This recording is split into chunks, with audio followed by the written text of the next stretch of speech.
Hello everyone, आज हम पढ़ेंगे रक्त समूह के बारे में। रक्त समूह, ब्लड ग्रुप के बारे में पढ़ेंगे।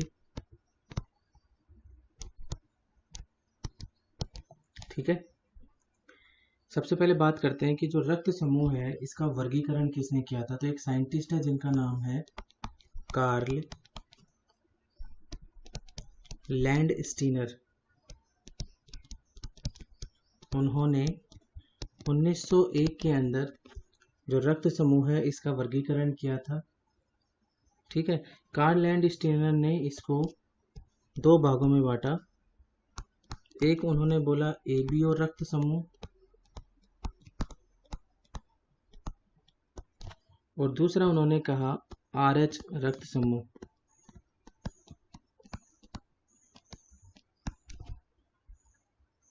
अब हम बात करेंगे कि जो रक्त समूह ए है, ब्लड ग्रुप ए जो है, ये कौन कौन से ब्लड ग्रुप से ब्लड ले सकता है। ठीक है, तो सबसे पहले बात करें तो ये जो है ए ब्लड ग्रुप से तो ले ही सकता है, लेकिन साथ साथ ही ओ ब्लड ग्रुप से भी क्या ले सकता है, ब्लड ले सकता है, क्योंकि ओ ब्लड ग्रुप के पास में कोई भी एंटीजन प्रेजेंट नहीं होता। क्योंकि एंटीजन होगा तो जो ब्लड ग्रुप ए है उसका जो शरीर है उसमें जो उसका इम्यून सिस्टम है वो पहचान लेगा उसको। यहाँ पर एंटीजन नहीं है तो कोई दिक्कत नहीं है। ब्लड ग्रुप बी की अगर अपन बात करें तो ब्लड ग्रुप बी जो है ये बी ब्लड ग्रुप से भी ले सकता है और ओ ब्लड ग्रुप से भी अपना ब्लड ले सकता है। बात करें ए बी की, तो ए बी जो है इसमें कोई भी क्या नहीं है, एंटीबॉडी नहीं है। और एंटीबॉडी जो है वो एक तरह से हमारे शरीर का बॉडीगार्ड है। और जब हमारे शरीर में बॉडीगार्ड ही नहीं है, इसका मतलब हमारे शरीर में कोई भी एंटीजन आ सकता है। ठीक है, इसका मतलब ए बी ब्लड ग्रुप जो है वो ए ब्लड ग्रुप से भी ब्लड ले सकता है, बी से भी ले सकता है, ए बी से भी ले सकता है और ओ से भी ले सकता है। बात करें किसकी, ब्लड ग्रुप ओ की, तो ब्लड ग्रुप ओ जो है वो केवल और केवल ओ रक्त समूह ओ ब्लड ग्रुप जो है उसी से ले सकता है। ना तो ये ए वाले ब्लड ग्रुप से ले सकता, ना ये बी से ले सकता, और ना ही ये ए बी से ले सकता। क्यों? क्योंकि इसके पास में ए और बी दोनों एंटीबॉडी इसके अंदर क्या है, प्रेजेंट है। ठीक है, यही एक सबसे बड़ा रीजन है कि जो ब्लड ग्रुप ए है, यहाँ नीचे लिख रहा हूं मैं, जो ब्लड ग्रुप ए है, ब्लड ग्रुप ए, इसको बोला जाता है, सॉरी, ब्लड ग्रुप ओ जो है, इस ब्लड ग्रुप ओ को बोला जाता है सार्वत्रिक दाता, सार्वत्रिक दाता रक्त समूह। ठीक है, इंग्लिश में बोलते हैं यूनिवर्सल डोनर, यूनिवर्सल डोनर। ये हर किसी को अपना रक्त दे सकता है। क्यों दे सकता है? क्योंकि इसके पास में प्रतिजन जो है, एंटीजन जो है, वो इनके पास में क्या है, एब्सेंट है। तो इसके पास एंटीजन जो है वो क्या है, एब्सेंट है। इसलिए ये किसी को भी क्या कर सकता है, अपना ब्लड जो है वो दे सकता है। बात करें हम किसकी, ब्लड ग्रुप ए बी की, ब्लड ग्रुप ए बी, तो जो ब्लड ग्रुप ए बी है इसको हम बोलते हैं सार्वत्रिक ग्राही,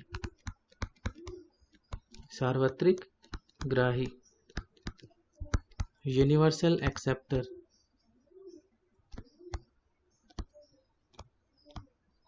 क्यों बोला जाता है इसको universal acceptor? Because blood group A B जो है इसके पास क्या नहीं है, एंटीबॉडी नहीं है। तो इसका रीजन ये है कि इसके पास में प्रतिरक्षी एंटीबॉडी एब्सेंट है। इसकी वजह से इसको क्या बोला जाता है, सार्वत्रिक ग्राही। ये किसी से भी ब्लड जो है वो क्या कर सकता है, ले सकता है। तो इसको बोला जाएगा यूनिवर्सल एक्सेप्टर। तो आपको याद रखना है, ब्लड ग्रुप ओ जो है इसको हम बोलेंगे सार्वत्रिक दाता। क्यों? क्योंकि इसके पास में एंटीजन एब्सेंट है। ब्लड ग्रुप ए बी को बोला जाता है सार्वत्रिक ग्राही। क्यों? क्योंकि इसके पास में एंटीबॉडी जो है वो क्या है, एब्सेंट है। ये आपको यहाँ पर याद रखना है। ठीक है, अब हम यहाँ पर बात करेंगे R H blood group system के बारे में। तो जो दूसरा ब्लड ग्रुप सिस्टम था वो था R H blood group system, R H रक्त समूह।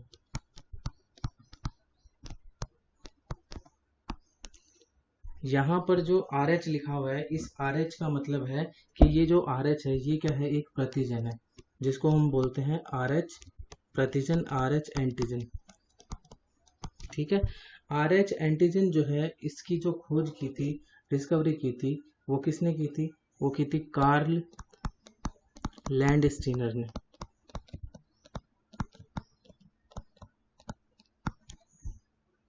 ठीक है, कार्ल लैंडस्टीनर एंड वीनर ने की थी। और किसके अंदर की थी? एक मंकी था, बंदर था, ठीक है, उसके अंदर की थी। और उस मंकी का नाम था मकाका मुलेटा। मकाका मुलेटा, जिसको रीसस बंदर भी बोलते हैं, रीसस मंकी। ठीक है, तो जो रीसस जो है इससे निकला है क्या? इंग्लिश में रीसस को लिखते हैं RHESUS, रीसस। तो ये जो RH है यहाँ पर, इसी से पता चला है कि ये इसको नाम दिया गया है RH एंटीजन। ठीक है, तो मकाका मुलेटा इस मंकी का नाम था। बात करते हैं कि RH ब्लड ग्रुप सिस्टम को किस तरह से क्लासिफाई किया जाएगा फिर। तो ये RH रक्त जो प्रतिजन है, जिस भी पर्सन के ब्लड के अंदर ये RH प्रतिजन या तो क्या होगा? उपस्थित होगा या अनुपस्थित होगा। जिस भी पर्सन के ब्लड ग्रुप में RH जो फैक्टर है, RH एंटीजन है, ये प्रेजेंट होगा, उसको हम नाम देंगे RH पॉजिटिव। और जिसके ब्लड ग्रुप में RH एंटीजन नहीं है, उसको हम नाम देंगे RH नेगेटिव। दूसरी चीज आपको यहाँ पर याद रखनी है कि अराउंड 80 to 85% जो लोग हैं वो RH पॉजिटिव होते हैं, और 15 to 20% लोग जो हैं वो कैसे होते हैं? RH नेगेटिव होते हैं। ठीक है, RH एंटीजन जो है इसके भी क्या होंगे? प्रकार होंगे, उसके बारे में भी हम पढ़ेंगे। तो बात करते हैं किसकी? RH एंटीजन के प्रकार। RH एंटीजन के प्रकार। तो RH एंटीजन जो है वो टोटल 5 तरह का होता है। अब तुमको याद कैसे रखना है? फॉर एग्जाम्पल जैसे दिसंबर है, तो हम दिसंबर को शॉर्ट फॉर्म में कैसे लिखते हैं? DEC। बस इसी से तुमको याद रखना है। कैसे याद रखोगे? सबसे पहला जो है इसका एंटीजन वो क्या है? RH capital D। दूसरा कैसे याद रखना आपको? RH capital E। ठीक है, तीसरा कैसे याद रखना आपको? RH, अभी कैपिटल E है, इसकी जगह आप लिख दो RHE। ठीक है, नेक्स्ट फोर्थ की बात करें तो कौन है? C, तो हम बोलेंगे RH कैपिटल C। और फिफ्थ जो होगा वो कौन होगा? RH small c। ठीक है, तो इस तरह से आप याद रख सकते हो कि इनको RH एंटीजन के प्रकार को। ठीक है, तो कौन कौन से हैं? RHD, E capital E, small e, capital C और स्मॉल c। तो टोटल 5 तरह के क्या होते हैं हमारे पास में? RH एंटीजन हमें देखने को मिलते हैं। ठीक है, अब यहाँ पर सबसे इम्पोर्टेंट जो चीज़ है वो आपको क्या याद रखनी है? RHD के बारे में। ठीक है, इसके बारे में क्या याद रखना है आपको? सबसे अधिक जो मिलेगा हमें अमाउंट में, जो सबसे मोस्ट इम्पोर्टेंट जो क्या है RH एंटीजन जो है वो कहना है RHD। ठीक है, तो आपको याद रखना है ये क्या है? सबसे महत्वपूर्ण है, सबसे महत्वपूर्ण है। ठीक है, इन सब में सबसे ज़्यादा जो अमाउंट मिलेगा वो किसका मिलेगा हमें? RHD का मिलेगा हमें। ठीक, अब यहाँ पर हम पढ़ेंगे डिजीज़ के बारे में। उस डिजीज़ का नाम है गर्भ रक्ताणु कोरकता। गर्भ रक्ताणु कोरकता, जिसको बोलते हैं एरिथ्रोब्लास्टोसिस फिटालिस। ठीक है, क्या होता है इस रोग में? क्या विकार है? अगर मान लो पिता जो है वो क्या है? RH पॉजिटिव एंटीजन रखता हो, माता जो है वो RH नेगेटिव एंटीजन रखती हो, और वो माता जो है वो प्रेग्नेंट हो, और जो गर्भस्थ शिशु जो है वो क्या हो? RH positive. ठीक है, तो उस कंडीशन में जब प्रसव होगा तो वो बच्चा तो क्या होगा? नॉर्मल डिलीवरी होगी उसकी, लेकिन उस बच्चे के अंदर क्या था? RH positive antigen. तो ये RH पॉजिटिव एंटीजन जो है वो प्रसव के दौरान माता के रक्त में क्या हो जाएगा? एंटर हो जाएगा। अब हमें पता है कि माता के रक्त में खुद का जो एंटीजन है वो कौन सा है? RH negative. और अब बच्चे का भी उसके अंदर एंटीजन चला गया, और वो कौन है? RH positive. अब ये जो RH पॉजिटिव एंटीजन होगा मदर के ब्लड में, तो इस पॉजिटिव एंटीजन के अगेंस्ट क्या बनेगी? एंटीबॉडी। और सामान्यतः एंटीबॉडी बनने में 6 से लेकर के 8 महीने का क्या लगता है? टाइम लगता है। तो 6 से 8 महीने के अंदर उस माता के ब्लड में RH पॉजिटिव एंटीजन के अगेंस्ट क्या बनेगा? एंटीबॉडी बनेगा, जिसको हम नाम देंगे RH पॉजिटिव एंटीबॉडी। अगर मान लो वो कि मदर है वो दोबारा क्या होती है, प्रेग्नेंट होती है, तो उसका जो दूसरा चाइल्ड है वो या तो क्या होगा, RH पॉजिटिव होगा, या फिर कैसा होगा, उस माता का या तो चाइल्ड जो है वो कैसा होगा, RH नेगेटिव, या कैसा होगा, RH पॉजिटिव। अगर RH नेगेटिव चाइल्ड होता है तो बच्चा जो है वो कैसा होगा, नॉर्मल डिलीवरी होगी, नॉर्मल होगा बच्चा।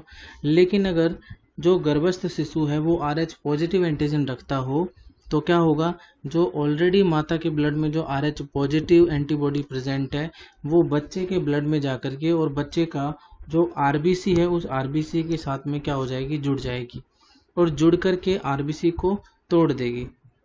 तो आरबीसी का टूटना जो है उसको हम बोलते हैं हीमोलाइसिस।